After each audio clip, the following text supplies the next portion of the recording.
All right, y'all. It's your girl back again. Do I always have to open like that? I gotta come up with something else. Sorry.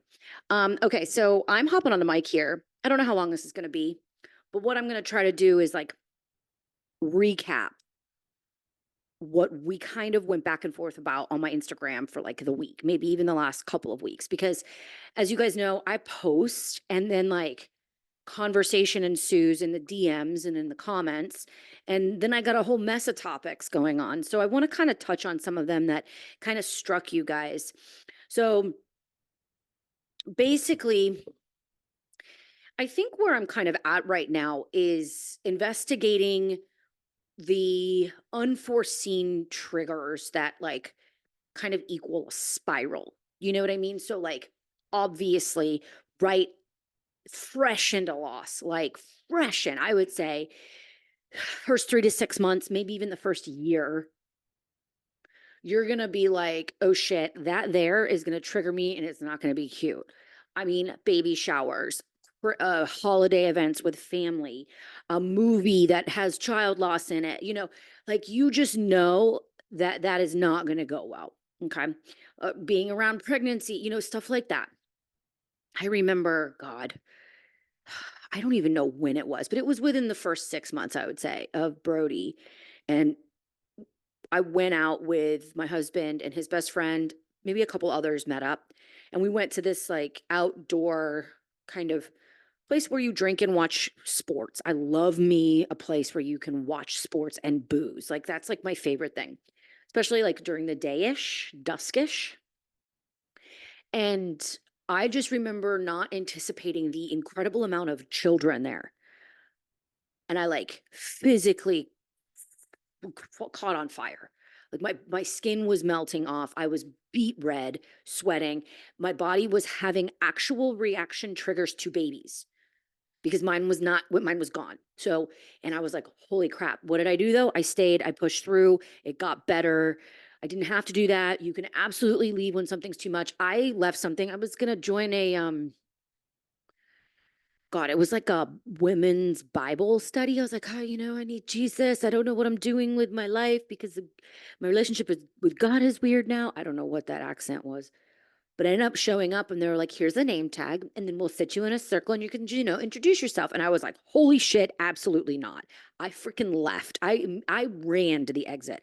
0% chance I was ready to talk about my friggin' story. So, like, you have a choice. Did I go back? No. Will I? Maybe. But in the event of me going out in public and trying to go out and live and have a good time, quote unquote, um, I had to desensitize myself to certain environments. And that was my personal choice to push through, stay, have a drink, calm down.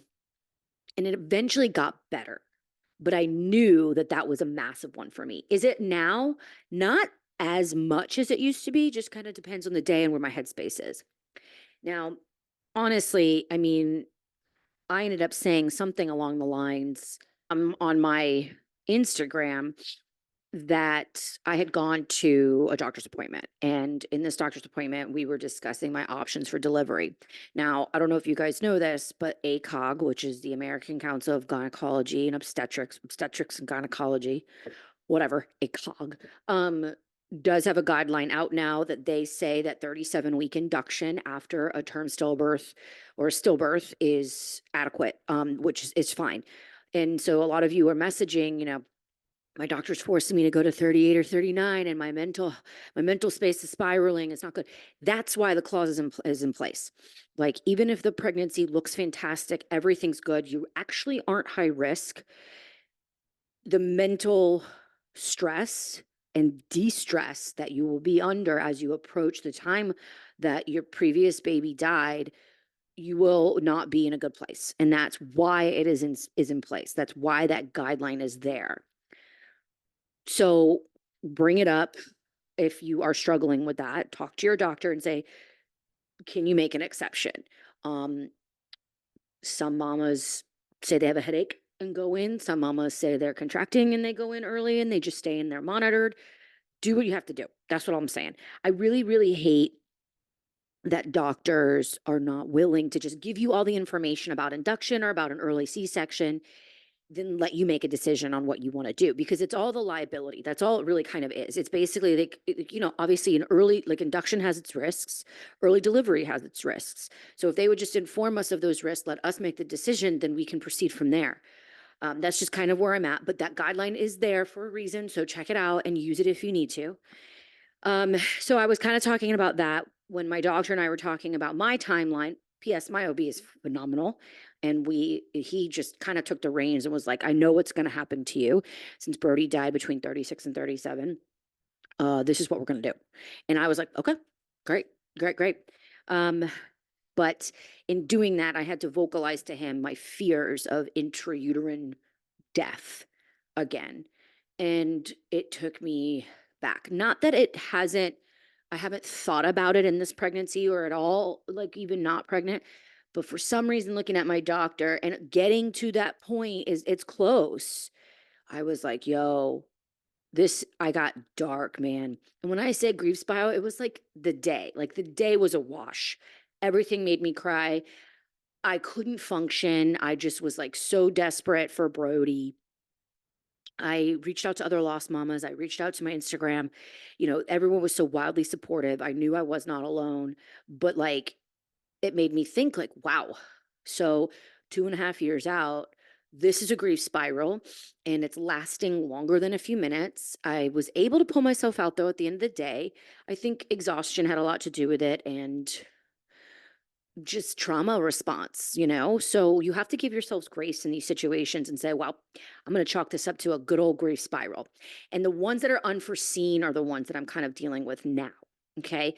Like, not a lot triggers me. So a trigger, you guys, is not, and we've talked about this and I have episodes on this if you want to go back, but triggers are not just minor inconveniences, like, oh, that's just annoying. Triggers are things that create almost a visceral response. A deep wound is slashed back open, a wound that brings you back to your baby's death, thoughts, memories, things, flashback, and you physically react. You can't stop crying. You feel hot, your chest is tight, your vision feels funny, you feel like you're underwater. I had a doctor talk to me really poorly and was like, we're not going to monitor your baby the way you want, basically. And I was like, okay. Felt like I went underwater. I couldn't hear. I was spacing out. I started to sweat. It's a response. It's a physical response. And so when people are like, I'm triggered. No, Linda, you're not. You're just annoyed and you're bothered. We are taking a minute to go collect ourselves for the next 15, 20 minutes, hour, 2 hours, a day, couple days. It is reopening a giant, giant wound. And that is your baby's death and whatever goes around it. I mean, I had some things that were around both my baby's births that I do feel like bring back a response, a physical response. So just kind of getting a grip on that, kind of getting a grip on like, and you know what? Fuck it. I'm not getting a grip on shit. I don't know. I have no idea. I have no idea what's happening. I don't know what's going to happen 2.5 years out. Things are going to change. I just know that sometimes when you have like the perfect storm of maybe not enough water and maybe you didn't eat, maybe you're really tired or you're really stressed out or you just really miss your baby that day and something is said or done or you're in an experience that just sets you over the edge, that's part of this life. People were texting me or DMing me like, I'll be doing so good and then I'll have a setback like this. And I'm like, that's not a setback. That's not a setback. Grief is not linear for mothers who are experiencing out of order death of their babies or their children. Okay. The whole grief is linear thing is for people who are coming to terms with having a terminal illness. This is what I've read. This is what I've been told. Look it up. So for you to say that you are just catapulted back into anger, catapulted back into denial is not a setback. That is because this is not linear and this does not go in a straight line. You can't go from 1 to 5 and be done and be good. We go back sometimes, and that's part of this whole thing. This probably will always be part of this whole thing. The thing is that a reaction to the triggers, our reaction in the grief spiral will change. It will change a little bit. And the ability to dig yourself out, you'll get better at, and your bounce back will be faster. Yes. So that's basically what's going on here and being able to identify triggers. Like, oh wow, that was extremely triggering. I know that now, you know? Um, and then in the beginning, I think right after Brody died, I was in such shock and it was so raw that I was like, I don't know what the hell a trigger is. Everything's a trigger. The shower, the TV, everything. Where I sat on the couch, like everything was. Now it's kind of like, that could be one. Let's find out. And then you kind of play that little dance. Good times, guys. This is why we are friends. This is why I'll never meet most of you, but you get it, because this is a life sentence. Mothers I've spoken to who are 30, 40 years out still are dealing with some element of this, and they always will. That's not to scare you, because it does become, putting my air quotes, manageable. This is part of you and your life. What I think happens in the first 5 to 7 years is we try to figure out what that means. What does that look like? Who am I in these? I am not a good person when I'm spiraling, by the way. Oh, I go to Michael, I'm like, Michael, I'm so sorry about today. I laugh. He's like, it's fine. There's no need to apologize. I'm I am not, I don't like say mean things, and I don't like take the gloves off. I'm just snippy and irritated. Like, I'm like, I don't know. I don't know. Like, my delivery is just like not good when I'm in a horrible grief mourning period. I wish it was different, but that's just how it is. Oh, well, I'll work on that. Put it on the list. So, something that we did talk about this week that I think was like really a massive conversation was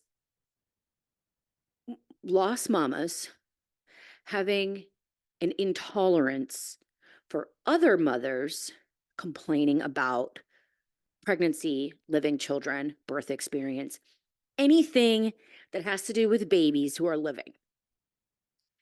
And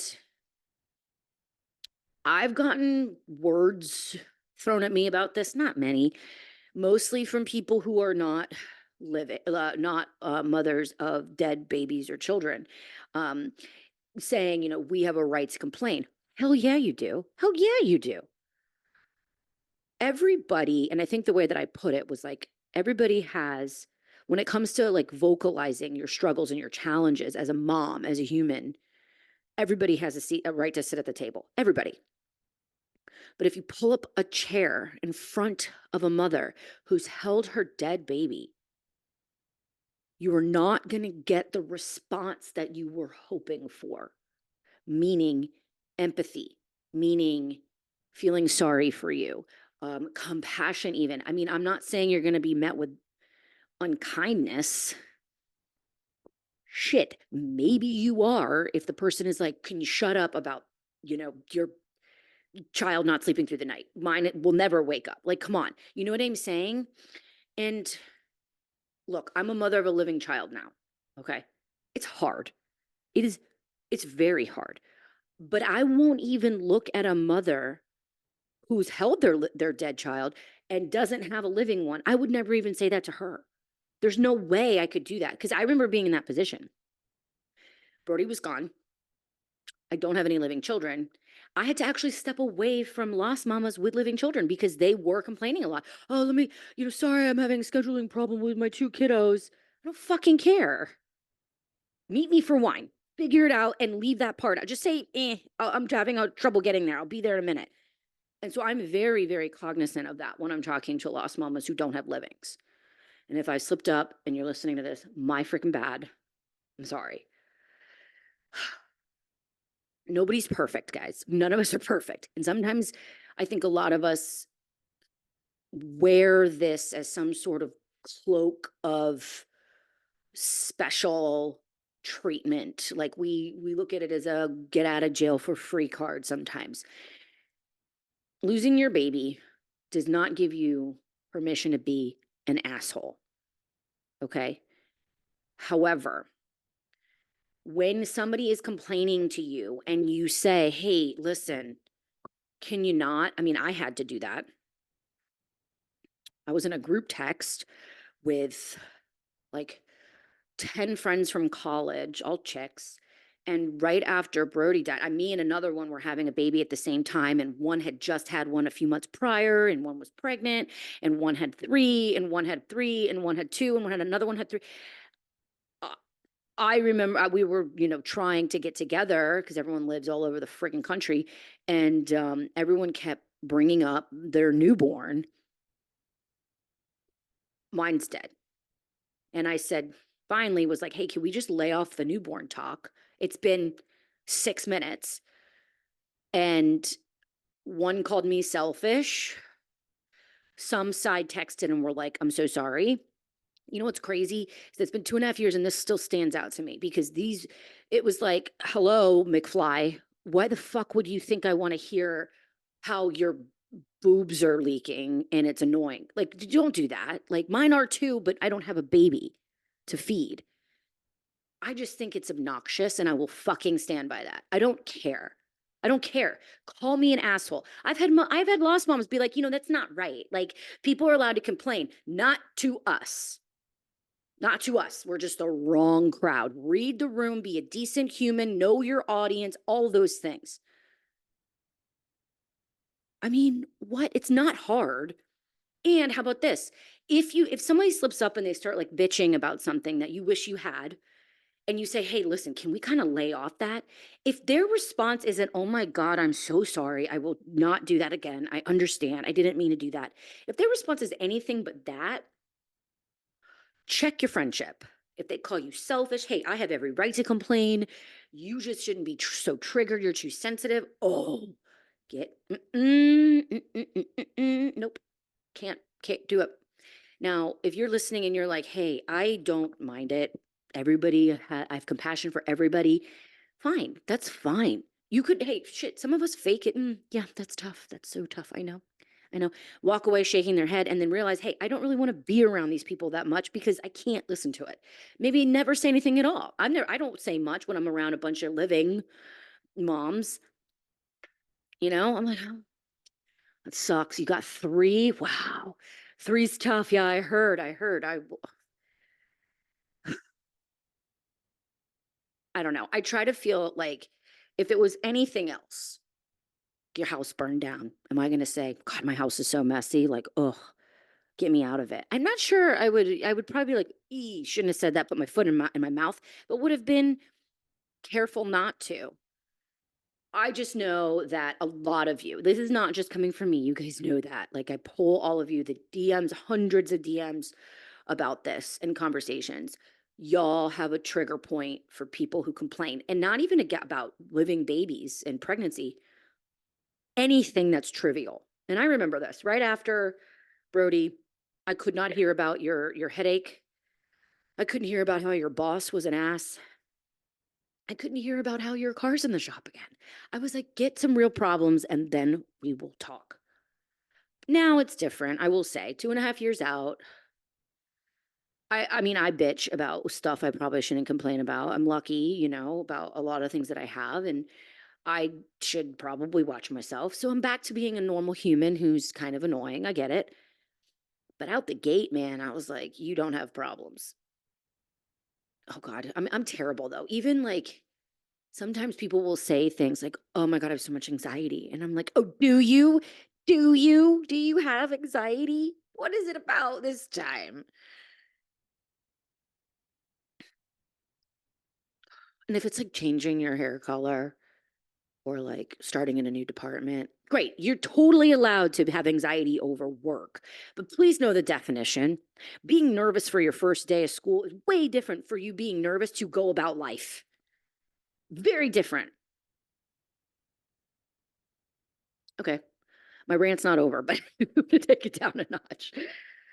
So if you feel like you can't handle that complaining, you're not alone. So many of us can't deal with that. Here's another one for me. Don't hate. When someone says their birth was traumatic, but their baby lived, and then they try to fight me on it. Oh, but mine was too. Oh, but mine was too. But mine was too. That's like saying my kid fell down the stairs the other day, but he's fine, to a mother whose child is dead. Why would I be like, but it was just as scary. It was just as scary. No, no, no, no, no. You don't get to do that. I get it. Birth trauma. It's such a thing. But most of the time, the baby's living. Saying it to someone whose baby is dead is like, it doesn't make sense. They will never see it as dramatic as theirs because their baby is dead. Because not only did they have birth trauma, I've had two birth traumas. One of them, I hemorrhaged. I hemorrhaged with Brody and almost lost my life. Should have lost my life, but Brody was dead. So that trauma surpassed my birth trauma. So when someone's like, I bled out as well, baby living, yes, I'm like, you're good, you know. And then with Wolfie, water broke in the middle of the night. I thought he was dying. We lost his heartbeat. I had to get him out immediately after 18 hours. Like it was, I thought they were going to pull out a dead baby during my emergency C-section. Like great, like I still have not unpacked that, but he's alive.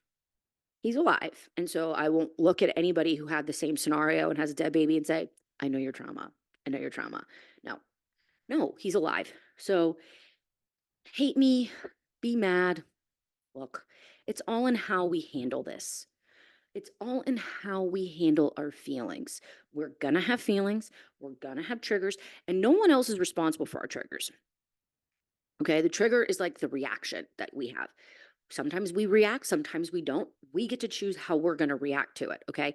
No one is responsible for our feelings, they are there and they're going to happen. Okay. How we react to them, how we choose to handle them is what is on us. Now, if you want to tell all your friends to just jump off a cliff, I cannot handle y'all. I want out. That's you. I did that.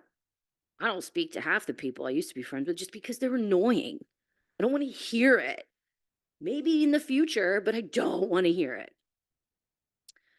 And even if like they condole me or something, I feel like you feel sorry for me, don't you? You feel sorry for me. I don't know. I'm working on it. Whatever. I'm a pretty good place though, believe it or not. I think the people that ended up being that way, that I end up eliminating, like I don't really miss them. What does that say? Maybe they weren't that cool to begin with. You better check your friends. And that's another thing. Why is it when we tell people about our baby's death, it's not met with kindness? That's been a thing. Kind of met with silence or defensiveness, or it's a very interesting thing that society does. And it's really interesting when medical professionals do it, or providers, or close friends or family. Some of you messaged me and were like, oh, some of my best friends had like the most unkind things to say to me. How? What? I mean, I did. I had a couple say some weird stuff to me, and I don't talk to them anymore. I don't care. I just don't care. You suck. But it's sad. In the beginning, you're like, wow, what is happening? What is actually going on here? Why is nobody responding in a kind manner with compassion? Even faking it. A lot of times you're met with like, they ignore you, which is weird. They just don't reach out. They don't care. They're over it. I don't know. I mean, it's tough. It's definitely tough. I here's what I've ended up doing is like releasing expectations of people now. Because I remember up until literally just a couple weeks ago, I was going in, I cannot get comfortable. I was going in to see a new doctor. And I really thought that he would be like, look, I'm really sorry you experienced what you experienced and your baby's not here, or that this happened to you. Here's what we're going to do to make sure it doesn't happen again. That's not what he said. It was like, yeah, I know you had a loss, but still, I'm sticking to my own protocols. I was devastated. I was sobbing in the parking lot on the way out. I was like, how could he not give a shit? Here's what I deducted. With medical professionals, you most likely will not get compassion, handholding, or hugs. You're not. That makes a lot of people mad, but that's just not the case. So, okay, I wish it was different, but it's not going to be. I'm probably not going to see it in my lifetime because I'm going to be done here soon doing all this shit. And, but what I want is them to say, yeah, I know you had a significant loss. I know that you had a very rare loss, and I'm going to listen to your concerns. And this is what we're going to do to make you feel better. Why? How is that? That's not, I mean, like a plumber comes in and says, here's all your problems, and this is how I'm going to make sure that I fix all of them and that you don't have another leak. But why does your OB or your MFM or your perinatal specialist not do that? I don't understand that. Don't get that. Someone came on my DM or my comments and were like, hey, listen, it's a defense mechanism. You're not going to want to hear this, but like, the coldness is to protect themselves from getting emotionally attached to all these patients every day. I'm like, that's fine. That's fine. Be an ass. Throw the bedside manner out the window. Just please recognize my concerns and look at them. That's like me going in with my hand severed hanging off of my arm and saying, hey, can you put this back on so I could use it? I'm saying, no, it looks like it's fine where it's at.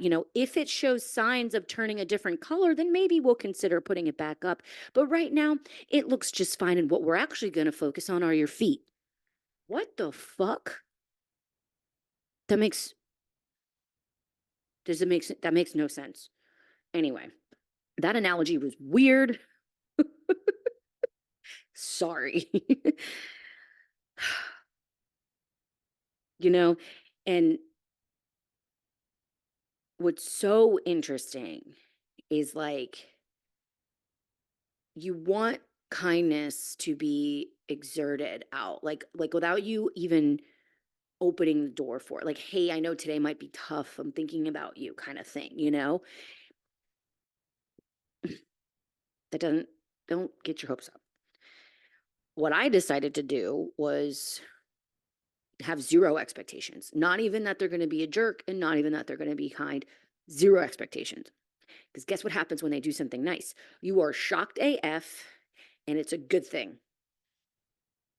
I know, it's twisted. But this is where we're at. Again, you guys don't always have to agree with me, but here we are. We had a holiday. We had 4th of July past week. 4th of July hits for some reason. It's like family, kids wearing matching outfits, like all that. So that's kind of always been a weird holiday. The first 4th of July, I was pregnant with Brody, and Michael and I were celebrating an engagement. We had the whole family there. Everybody got COVID from one of my aunts. One of my aunts. I will never know. Well, I might know at some point, but I'll always wonder if getting sick with that had something to do with his death or the small placenta.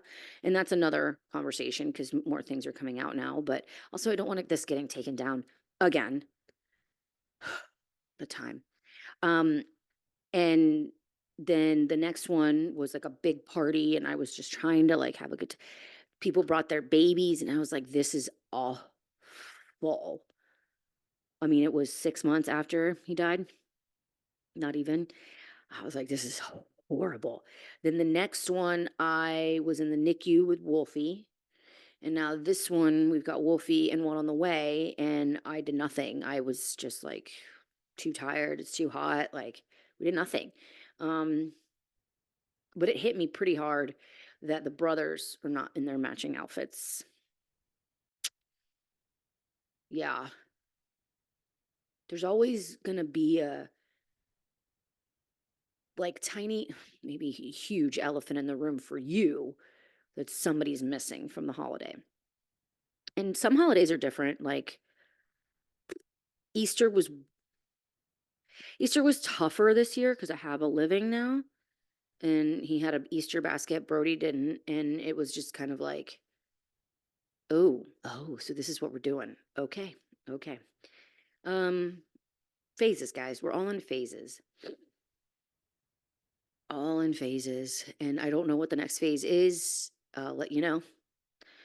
But you're not alone in any of this kind of stuff. And that's why I like to talk about it. And if you hate what I'm saying, I'm sorry, but I am not alone in what I think and what I feel because it's been talked about. And I know I'm not alone. Even if I said something absolutely wild, I'm still probably not alone because everyone's got thoughts. Everyone's got things that are concerning to them or things, breaking points, things they can't deal with. I posted a reel that was like, when we first lose our babies, people say things like, "Oh my God, you're so strong, you're so resilient," and a lot of moms don't like that. They don't like it. I think resilient means to bounce back as if nothing had happened, and that's not accurate at all. Um, and calling someone strong, I think to a lot of them seems like some sort of cop out. They're not. They don't think that they're strong. They think they have no choice, and that people need to recognize how horrible this is and how they keep pressing on is what is really notable. Listen, I don't hate being called strong. I hate it when it's like a cop out, when it's just like oh, you're so strong. No, I mean, it seems like an easy out sometimes. Like, I got nothing else to say. I'm just going to call her strong. Some of you in the comments were like, because I asked, what would you prefer to hear? A lot of you said, nothing. I don't want to talk about my baby at all. I don't want to talk about their death at all. Okay, well, good luck with that. First of all, when no one acknowledged Brody, that to me was worse than people saying like weird shit. That was just me. Like, the silence was even worse. Like, we're going to pretend like something didn't happen here. So I found myself having to bring him up. And it was met with like weird looks and stuff. Like, it was a very weird time. There's no right or wrong. I mean, this is just like what I ended up doing. And, if you don't want to talk about your baby at all, okay, that's on you. That's fine. That is absolutely fine. But people are going to try to say something. Most people, whether it's a text or an email, very rarely to your face, a text or an email or a message or a card or whatever. And people flounder. They don't know what to do. Can you Google it? Yeah. Do people do it? No. But it's like, okay, well, let's help some people out. We are so quick to tell people, don't say that. Don't call me that. Don't do that. Don't say that. You said the wrong thing. Well, I like to help people know kind of like what they should say. So if you aren't cool with the things that they're saying, then maybe have in your back pocket something that you prefer that they say. Or, I don't know. I got nothing. I mean, people are going to try. I appreciate people that try. Oh God, I got a text. Let's see, I got a message. Lost mom friend messaged me. She just had her second loss. It was wild. That's another topic. My God. Um, and she'd gotten a message from her like sister-in-law and was like, I can't believe she told me, she's like, I can't believe she messaged me. Like, she never messaged me at all when my first baby died. Like, why now? I really want to say something back. I'm like, okay, what are you gonna say? And she was like, that I was actually surprised that she messaged me because she didn't in the first place. And I was like, hey, if you want to call somebody out for not doing something, absolutely. I know moms who call people out for saying something like, hey, I really wish you wouldn't say that. I did that. Somebody, I think it was a holiday or a birthday, and I got a couple like happy texts, like happy Mother's Day, happy Easter, happy birthday. And I said, well, it's not exactly happy, but I appreciate you reaching out to me. Yikes.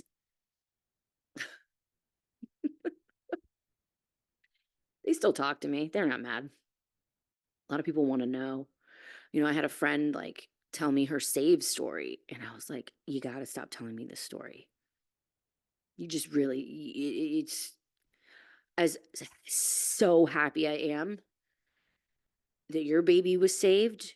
It's really, really challenging to hear that when mine wasn't. And she was like, oh my God, I'm so sorry. I will never tell it again. Like that. Sometimes you're surprised what you have to tell people, but also people are humans and they're just doing their absolute best. We're not an easy crowd. This is not an easy topic. We just have to help people out. And it's okay to address people. It's okay. Listen, the only reason why people in my circle knew what to say or do is because I kept reposting it. from other people. Like I didn't even have the words yet in the beginning on my Instagram and my social media channels. So I was following accounts that were putting in writing what could be said and what not said. And I was reposting those and they're like, oh shit, okay, noted. That's why I post what I post, and that's why you guys reshare. So people in your circles see it and like, okay, maybe I should refrain from saying that.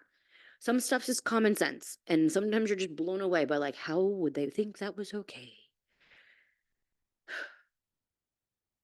But you're gonna get to a point, and this is my hope for you, that you are not as affected by the words of people, that you do not alter how you think, what you decide to do, how you live your life based off of the fear of what people think or say. If you do that, you will have regrets. You will consistently be living in a chokehold of what people might think or say. I gave that up a long time ago and it's been great. I don't care what people think about how I'm doing this. I don't care. I really don't. Why? Every decision I make is mine and mine only. What am I not going to do certain things now that my son died because Sarah thinks it's going to be like weird? I don't give a shit. I hope that for you guys. I really do. I really do. But anyway, so these are the topics that I just wanted to touch base on. I really hope that it kind of resonates with some of y'all. I mean, hey, listen, we're all just doing the damn thing out here, doing the most with the least. And I'm here to provide some insight on all of these things. So it's coming from a place of my own brain, my own experiences, but also hundreds of conversations with mamas like you. Pass this on to somebody you think would really need it or hear it, whether they're lost or non-lost. I know some people pass these on to non-lost, so they're like, hey, here's what's going on in my head that I can't vocalize, but listen to this bitch and she's got it. So like, listen to this. That happens. I have a support person episode a lot of people share with people in their circle. That's why I have episodes with non-lost, like my sister, my husband, well, my sister and my mom is on, so you can get perspectives and send it to people who probably aren't getting it, but they just need to hear it from someone other than us. So anyway, and Lost Link. Lost Link is coming, y'all. July 18th. I don't, maybe this is out before or after that. I'm not entirely sure. If it is not out yet, go to the description and sign up for the wait list. If it is out, go to lostlink.com. Yo, this is going to be epic. I'm so excited about this. It is a search engine for you to make a profile, and you can search other mothers who have similar loss or are in the same phase of life that you are in. So you could either be one that's searching, or you could go on, make a profile and be searchable so that you can help other moms and pass the torch. You can also have discussion boards. You can start discussions about topics. I found that going onto these normal mom sites, all the topics I was interested in finding out information about were coming from a place of an insight that was not lost at all. They had not had any loss or had any challenges. And I couldn't resonate because I was like, I need to hear from somebody who's coming from the same space. And that is a loss lens. So, and it's for all loss, all mamas of all loss, pregnancy, loss, miscarriage, stillbirth, TFMR, infant loss, and child death. So it is going to be a space where you could search for people in person, in person. Find people, go to happy hours, go to coffee, have some hugs. My Lost Mama friends were at Wolfie's birthday party. Like we do date nights. Like it's a thing. It's life and it's fun. And I want you guys to have that, have what I have here in Atlanta. And you can also obviously do virtually, and it's international. So lots of things here. I'm stoked. I'm stoked. I'm stoked. But I need your help to push it through. Pass it to people that you know once it's going, once it's launched. Try to get. We just got to pack it. Pack the database, y'all, because I want people on there that you guys can search. And I think it's going to be really, really important in this lost life. But anyway, thanks for listening, y'all. You're doing a great job. Please, please, please know that you are not alone in anything that you do. We are all out here doing the damn thing. I'm always a message away. So email me or DM me, and I will see you guys soon.